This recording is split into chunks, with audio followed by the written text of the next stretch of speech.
but it's something similar with image generation, and you would give it a couple words. So Mm-hmm. like you could do something like Dave Grohl drinking coffee, like Mm-hmm. Renaissance painting.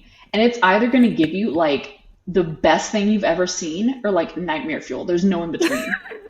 Hey everyone, welcome to the S.O.B Marketing Podcast, where we celebrate the S.O.B that you are, and if you haven't figured it out yet, we mean small-owned business. We don't mean S.O.B. Listen, we know that as a small business owner, you are working hard on the daily to keep your business fully operational while trying to promote it. And while some days it may feel like the business is owning you, if we're being honest with each other, I bet you would admit that you wouldn't give up the insanity for anything. Our commitment here at the S.O.B Marketing Podcast is to give you the real talk, what works when it comes to advertising, marketing, promoting your business, and then what doesn't really work. And Chelsea and I promise to always keep the conversation real. Hey everybody, welcome back to the S.O.B Marketing Podcast. S.O.B as in small-owned business, not S.O.B as in S.O.B. Today I am Son of so a business excited. owner. Son of a business owner. Yep, that's definitely what it is too. I'm so excited because today we have the wonderful, the amazing Maya Stelzer, computer superstar Hello. genius, my best friend, wonderful, amazing person. We have her here today because we are talking about AI. Now, I do want to preface though, we are talking about AI, specifically ChatGPT and chatbots. There are a lot of other types of AI out there, not necessary to this conversation. We are only going to be talking about chatbots and how they are useful for small businesses. Maya, your experience, like what do you do on a daily basis so people know, you know what you're talking about when it comes to this side of the world. And that's why we brought you on, because we want to ask the people that actually know the technology best. Mm-hmm. And so what do you do on a daily basis?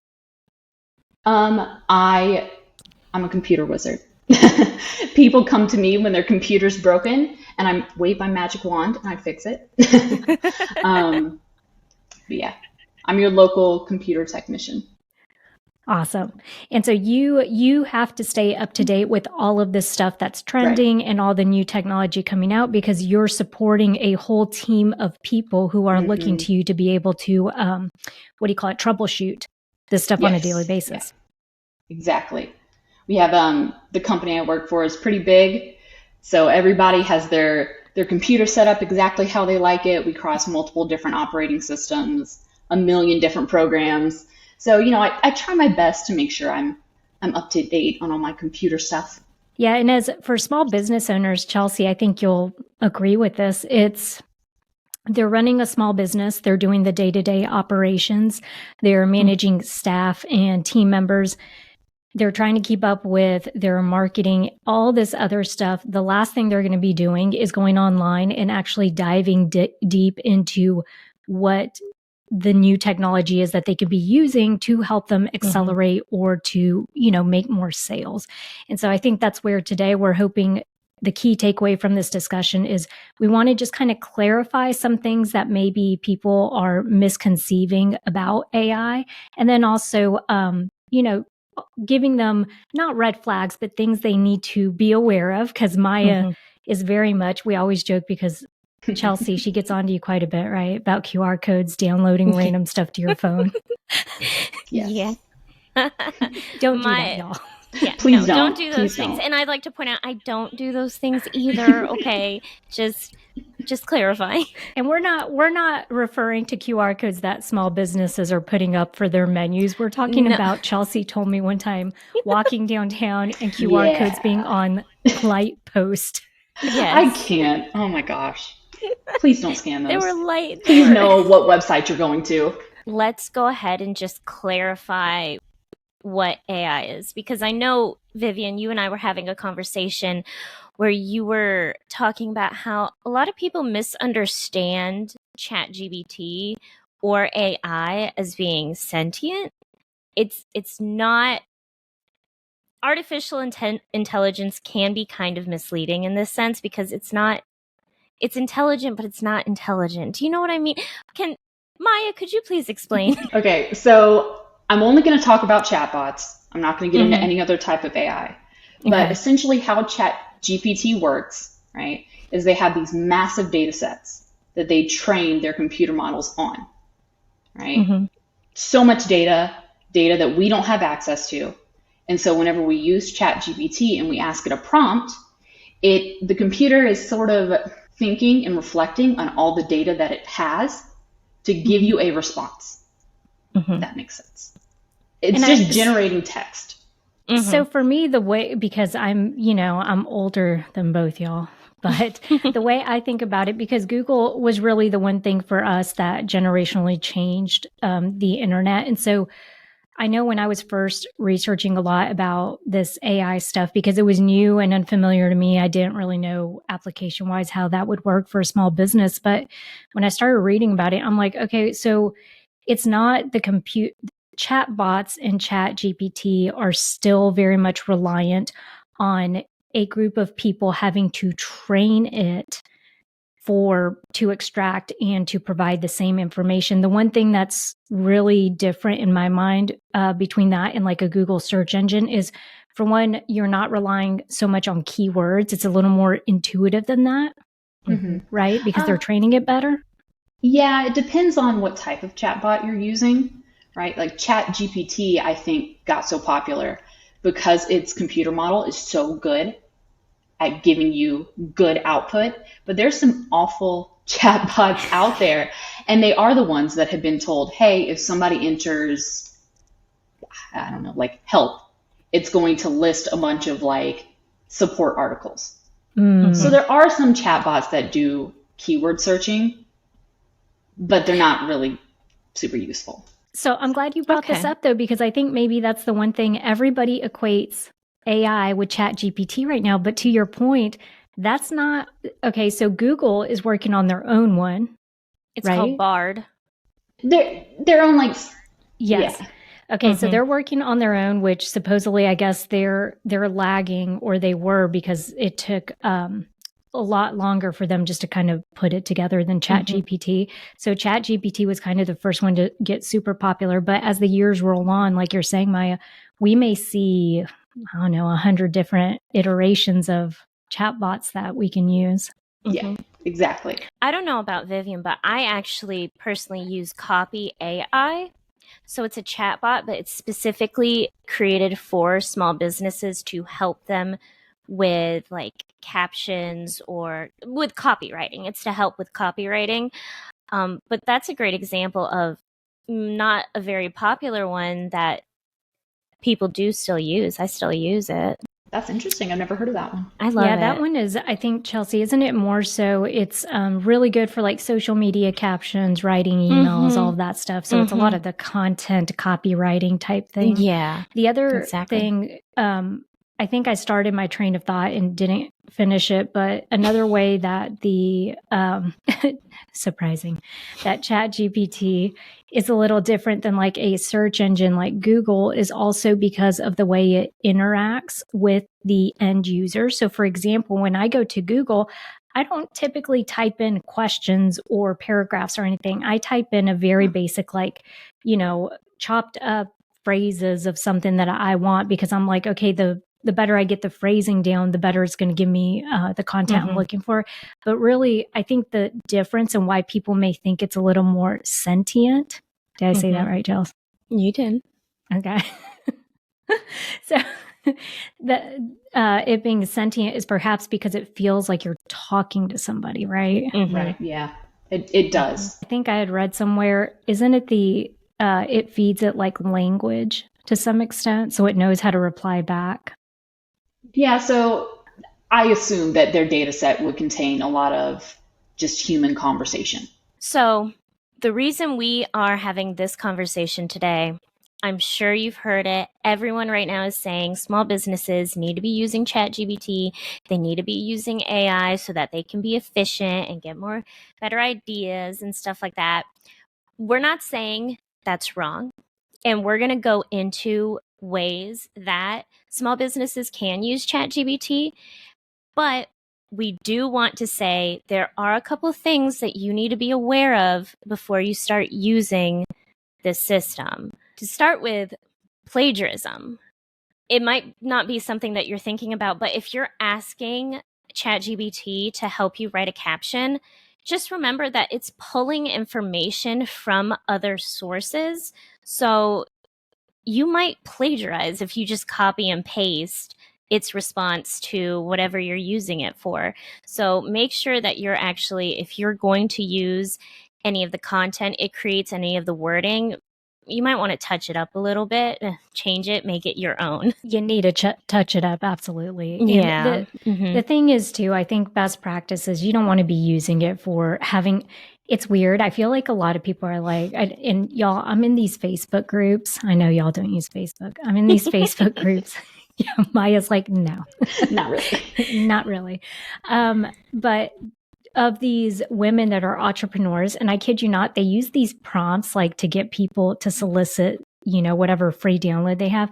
And they're like, I made $20,000 off of ChatGPT. Ask me how, and I'll send you the thing. And I'm like, do people really think that you just go on ChatGPT and you write a few prompts and then like you can sell that and make all this money? That's not exactly best practice. Like, don't do that. Maya, I know you had a really good example of something that you should be aware of for small businesses when using ChatGPT. Please do not put customer information into these chatbots, right? We don't know what these companies are doing with this data, right? And you as a business owner, you have access to your customers' private information. You don't want to put this information into a chatbot that gets stored somewhere, and then years from now, ChatGPT or OpenAI has a data breach, and now you've just exposed your customers' information, right? So I would be mindful of what you're entering into these chatbots.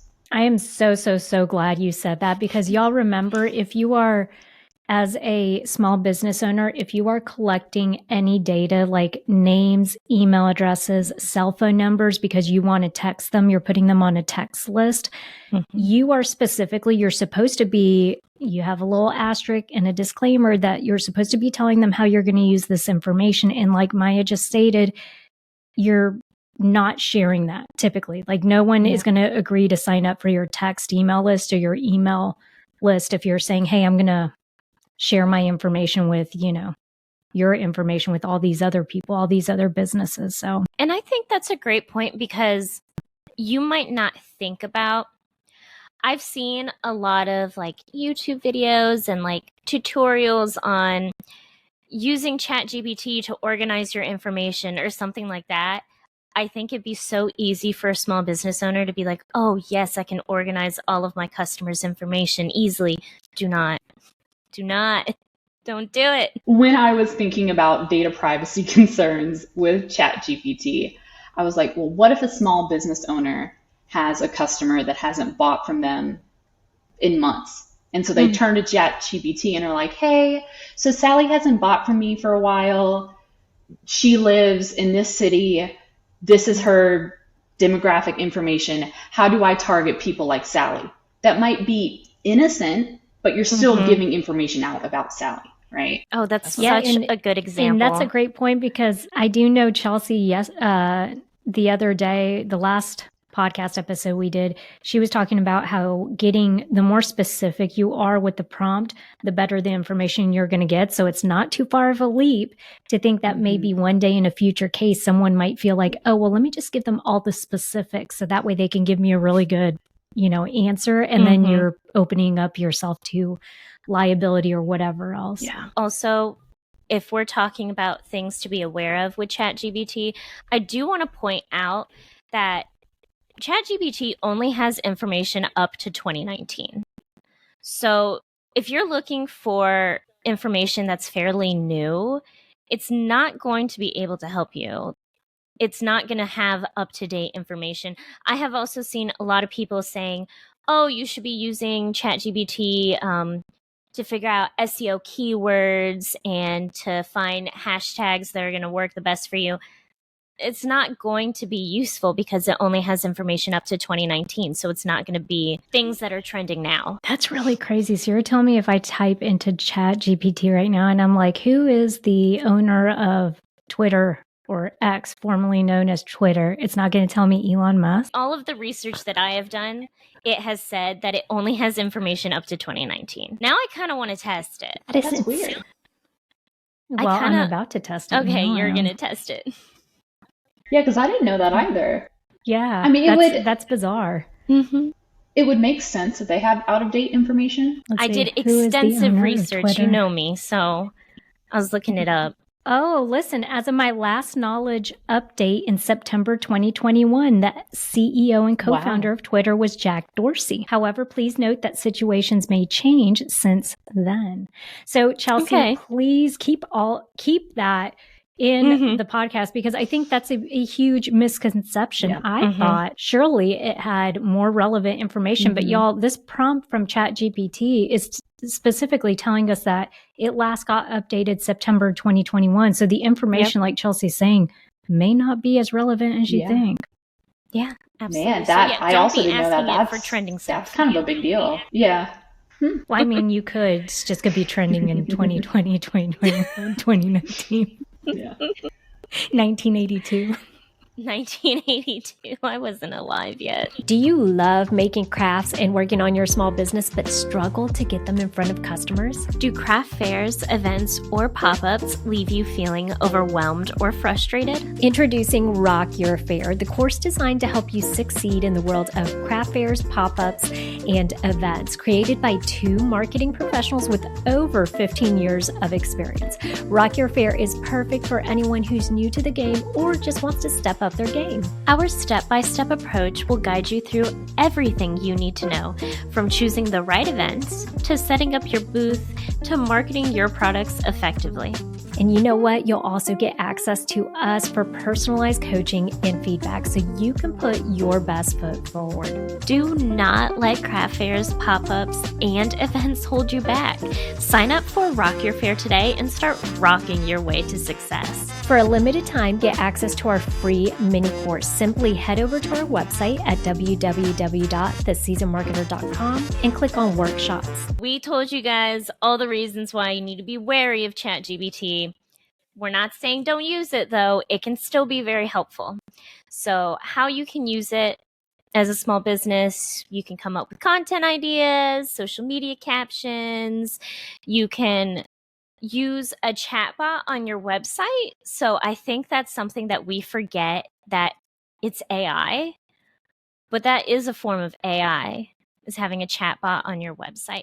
I think my point is that ChatGPT should be used as a way to help you fill in gaps. There's a platform, I can't remember the name of it, I'll look it back up, but it's a minimum investment, and it will allow you, it's like on the back end of your WordPress site, you can actually use a plugin, and it will pop one of those customized chat bots up in chat boxes on your website. And so the reason you would want to do something like that, like Chelsea just said, with closing that gap, is obviously you're not going to have team members on your website 24/7 or in front of the email to answer questions.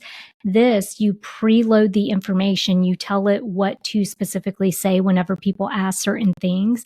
And sometimes you can even limit the amount of the inputs in there. So you give them choices on what they're wanting to ask you a question about. And then that way it just kind of extends your accessibility without you having to be there 24/7 to do that. So Maya, I know you're not a huge fan of ChatGPT, but have you used it before? I have just for preparation for this podcast.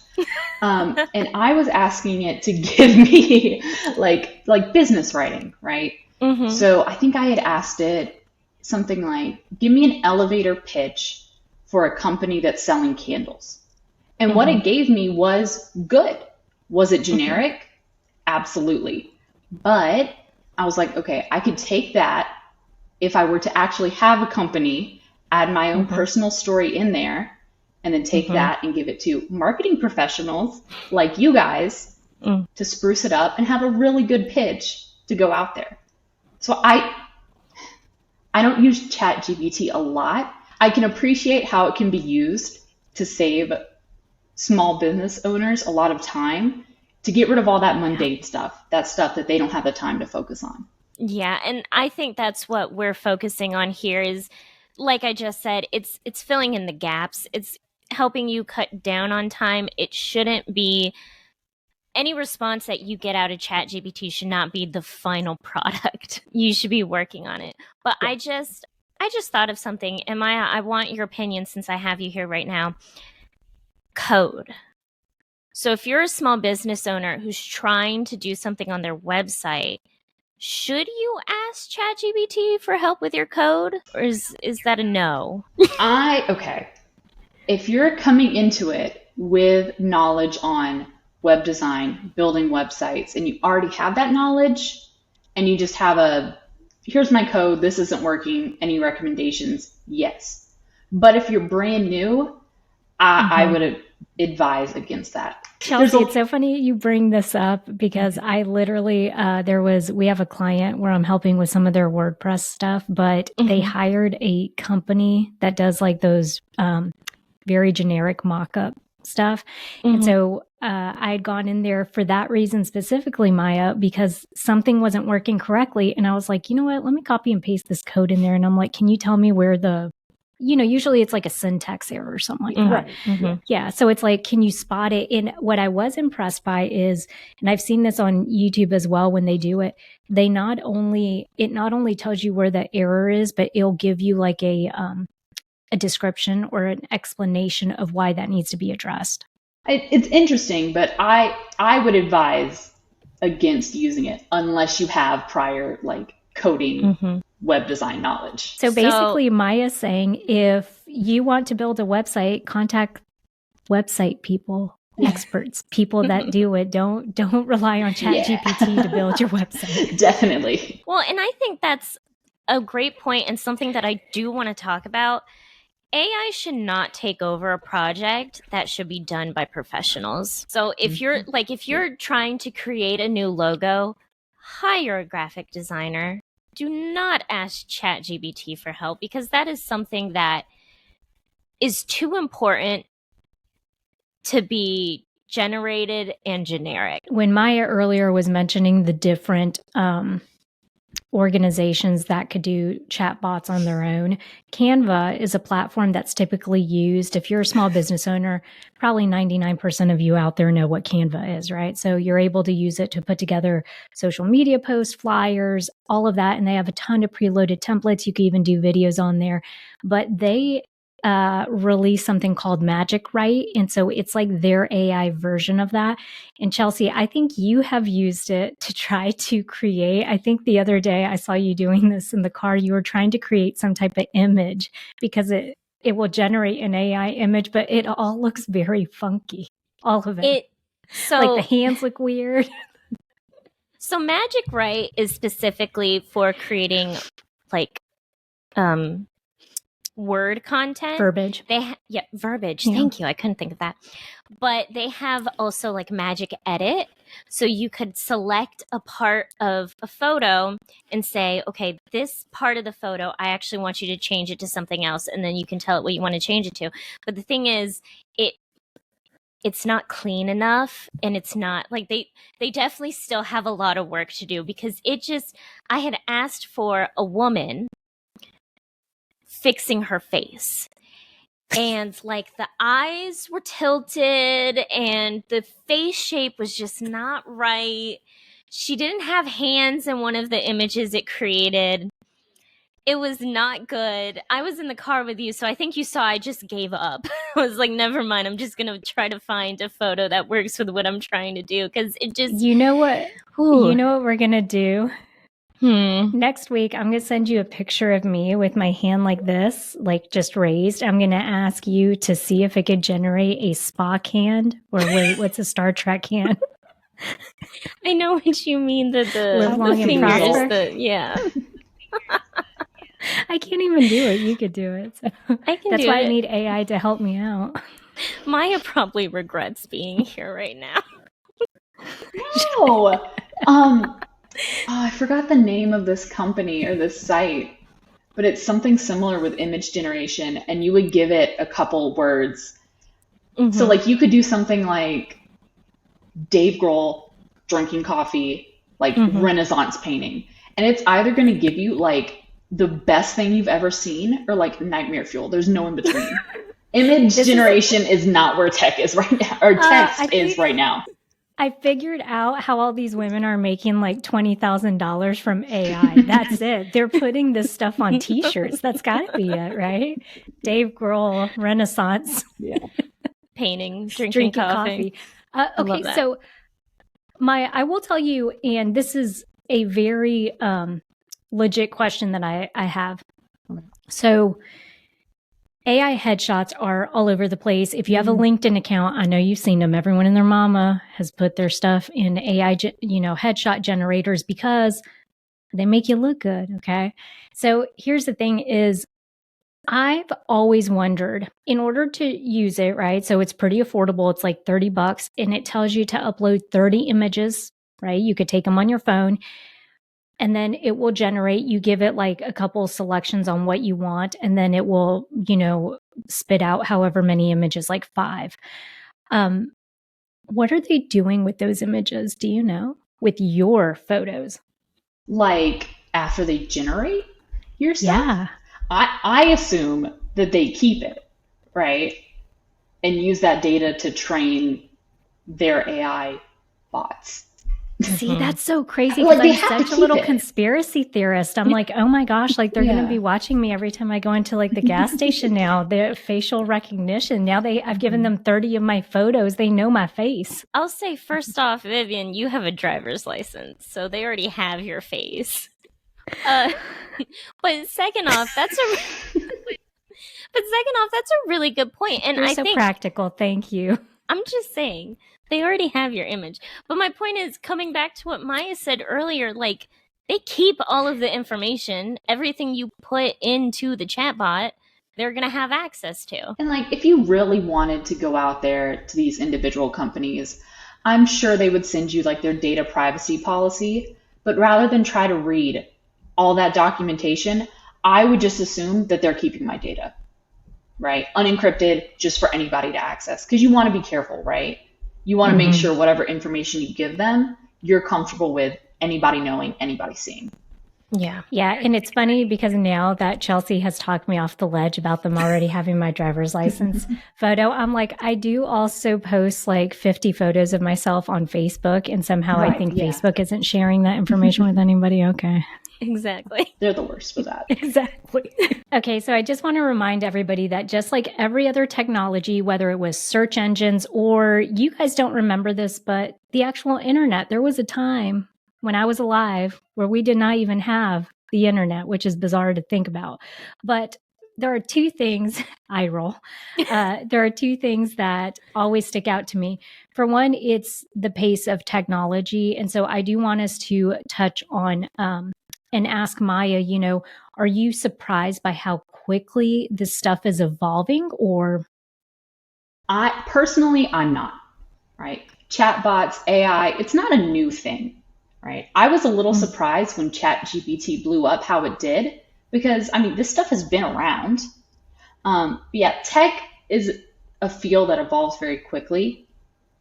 So I wasn't surprised, but I also pay attention to what is happening in tech. So maybe the key there is that on the tech side of it, you guys have been hearing about this stuff for a long time. It's not new. And so it's just now trickling down to where people like small business owners like us, marketers, we're like, oh wow, like we can actually use this stuff. So it's that's good to hear, because I do think for me, granted, I feel like I'm always, as you can tell, Chelsea, I'm a little hesitant when it comes to some of that use for the newer technology. And so it does kind of seem like from one day to the next, we woke up and everyone's like, you got to get on ChatGPT. Oh my gosh. Or you got to be put on the wait list because, the website went down because so many people were on it or whatever. So it did seem a little quick, but to your point, that was just for me, Vivian Walton, not for IT people. Yeah, we just weren't paying attention is what it was. And I think ChatGPT blew up because it's so easy to use. It's a free account. You don't have to pay for anything. You can just mess around with it. And then, so the second part to that question, as far as like with the technology, I think I just want to remind everybody that just the way the internet morphed and so did Google and all of that, this is just the beginning, right? Mm-hmm. That kind of leads me into, I genuinely want your thought, Maya, on there are a ton of small business owners, and I think part of it is the misconception of what these chatbots actually are or how they're delivering information or getting information. So since we cleared that up at the beginning, what would you say to like small business owners that are just feeling a little hesitant, skeptical, or just wary of even wanting to consider using a technology like this? I think it's normal to be skeptical, right? But I would just advise business owners to do like a cost benefit analysis, right? We talked about how much data these AI companies have, but Facebook has the same amount of data. X has the same amount of data. So I would just encourage small-owned businesses to be like, okay, Vivian and Chelsea, they've talked about all these great benefits to ChatGPT. Could I get enough benefit out of a site like ChatGPT? I would want business owners to evaluate if the time that ChatGPT is going to save them, is that worth you giving all of the data you're entering to something like ChatGPT? Yeah, which if you're following Maya's rules, right, you're not giving them like super specific customer information. So hopefully it would be generic enough that that'd be a good offset. I personally would just say using ChatGPT as a copywriter is probably the safest way to do it, and it's going to save you a lot of time. Again, plagiarism, don't just copy and paste what it gives you, but using it as a copywriter or as a tool to come up with content, great thing to use ChatGPT for. Now, those are the only two things I've used it for personally, so I'm not sure if maybe it could be helpful in other ways without sharing too much information. Yeah, I think the application that I've seen it used a lot is, granted, I live a little bit in that YouTube world, but a lot of small business owners are utilizing it to help them not come up with marketing strategies per se, but to come up with funnels or creating verbiage for landing pages and stuff like that. So to your point, it's kind of like it can create do a very specific function. And that's probably what you're going to get the most out of it when it's like when it's part of a bigger puzzle piece. So don't be giving it these crazy projects to do for you. It's not going to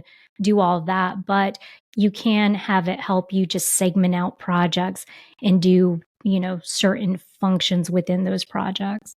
I think we should just remember that small businesses are important and they stand out because they are personable. You're your own person. You're the owner of this business. So remembering that the best way for you to stand out as a small business owner is to share your story with your customer. So don't just use ChatGPT.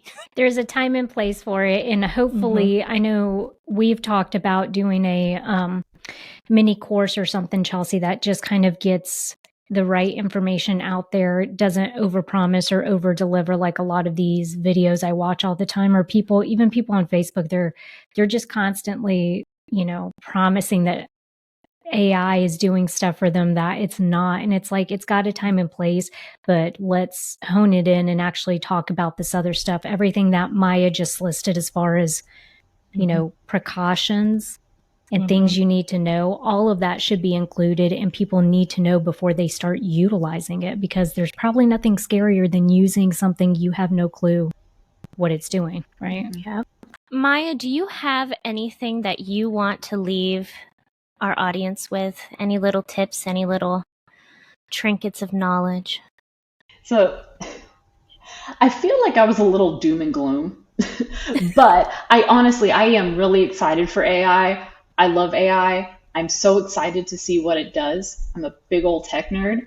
I just wanted to come on here and stress the importance of being careful with AI. Mm-hmm. And I would just encourage any small business owners to play around with ChatGPT, learn how it works, because it can bring you a lot of benefit. All right. Well, Maya, we want to say thank you for agreeing to come on here and spend some of your time today talking to all of our listeners about ChatGPT, AI in general, and just some of the things that we need to know. It's wonderful to have somebody on that side of the tech world that knows it inside and out and can give us good quality information. Yeah, thanks for having me. Well, this was a great episode. I absolutely loved this conversation. Maya and I are now going to go have lunch. Goodbye. And go out there and be the best S.O.B you can be.